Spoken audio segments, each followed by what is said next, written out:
Good morning, student. There is a new example of process. The example is a product passes through three processes: process X, process Y, and process Z to completion. Product completion के लिए three process पास हो रही है: process X, process Y and process Z during the month of December 2003. दिसंबर 2003 के month के अंतर्गत 1000 unit finish were produce and the following was the expenditure. 1000 unit produce किए जा रहे हैं ऑन द दिसंबर 2003 एंड उसके लिए क्या क्या एक्सपेंस लगे हैं वो नीचे इन्फॉर्मेशन दी गई है.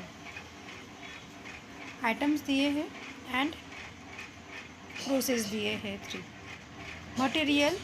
मटेरियल प्रोसेस एक्स के लिए कितने लगा 1000, प्रोसेस वाई के लिए 2000 एंड प्रोसेस जेड के लिए 1000. नेक्स्ट लेबर लगा है. लेबर पे एक्सपेंस हुए हैं प्रोसेस एक्स के लिए 5000, प्रोसेस वाई के लिए 4000 एंड प्रोसेस जेड के लिए 3000.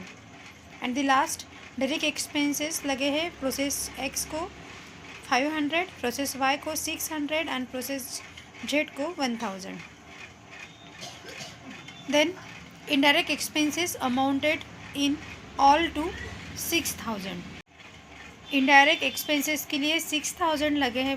पूरी टोटल अमाउंट दी गई है. आपको डिस्ट्रीब्यूट करना है तीनों प्रोसेस के लिए. प्रोसेस एक्स वाई जेड को कितने कितने डिस्ट्रीब्यूट होंगे वो किस बेस पे तय करेंगे. नेक्स्ट इन्फॉर्मेशन दी है उसमें. These are to be allocated on the basis of direct wages. Direct जैसे इसके पहले वाले एग्जांपल में हमने डायरेक्ट वेजेस के रेशियो पे ही लिया है, सेम यहाँ पे भी वही करना है. डायरेक्ट वेजेस का रेशियो बनाना है और उसकी बेस पे डिस्ट्रीब्यूट करना है. रेशियो कैसा बनता है, जैसे डायरेक्ट लेबर वेजेस है लेबर जो है 5000, 4000 एंड 3000. 3000 के 3 0, 4000 के 3 0 एंड 5000 के 3 0 कटेंगे तो हमारा रेशियो क्या बनेगा 5:4:3.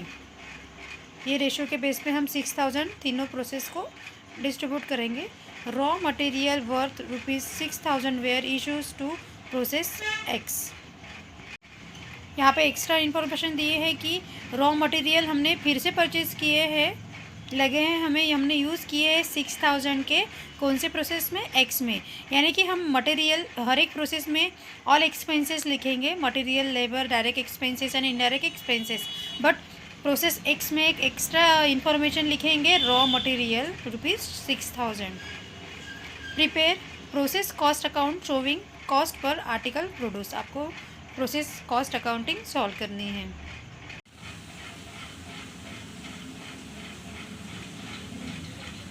सॉल्यूशन में हमने तीनों अकाउंट बना दिए हैं, process X, process Y and process Z.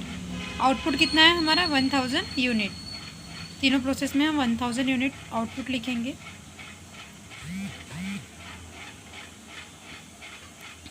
Column बनाएंगे particular unit total, particular unit total all three process का सेम रहेगा.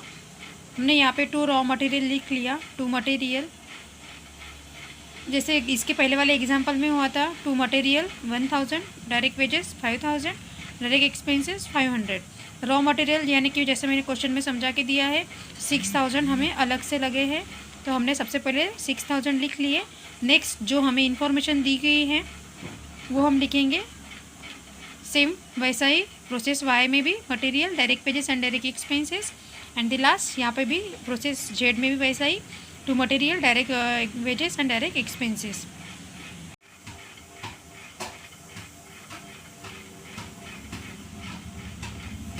नेक्स्ट उसके बाद आपको इनडायरेक्ट एक्सपेंस की जो अमाउंट थी, इनडायरेक्ट एक्सपेंस की 6000 जो अमाउंट है उसके बेस पे आपको डायरेक्ट वेजेस के बेस के रेशियो पे आपको डिस्ट्रीब्यूट करना है.